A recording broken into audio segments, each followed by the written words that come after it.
আন্তর্জাতিক অপরাধ আদালতে আইসিসির বিরুদ্ধে নিষেধাজ্ঞা জারি সংক্রান্ত একটি নির্বাহী আদেশে স্বাক্ষর করেছেন মার্কিন প্রেসিডেন্ট ডোনাল্ড ট্রাম্প। বৃহস্পতিবার ৬ ফেব্রুয়ারি এ সংক্রান্ত নির্বাহী আদেশ জারি করেন তিনি। খবর বিবিসির। ট্রাম্প বলেন, আইসিসি অবৈধ। এটি যুক্তরাষ্ট্র ও আমাদের ঘনিষ্ঠ মিত্র ইসরায়েলকে লক্ষ্য করে ভিত্তিহীন পদক্ষেপ নিচ্ছে।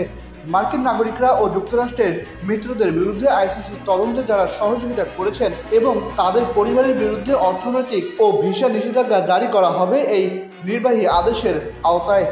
নির্বাহী আদেশে বলা হয়েছে, আইসিসি বিপজ্জনক নজির স্থাপন করেছে। আইসিসির পদক্ষেপের ফলে মার্কিনরা বিপদে পড়ছে, সেই সঙ্গে তারা হয়রানি, খারাপ আচরণ ও গ্রেফতারের আশঙ্কার মধ্যে রয়েছে বলেও জানানো হয়েছে। আদেশ অনুযায়ী আইসিসিতে কর্মরত যে বা যারা যুক্তরাষ্ট্র, ইসরায়েল এই দুই দেশের নাগরিকদের বিরুদ্ধে তদন্তের সাথে জড়িত থাকবে তাদের ওপর কার্যকর হবে নিষেধাজ্ঞাও।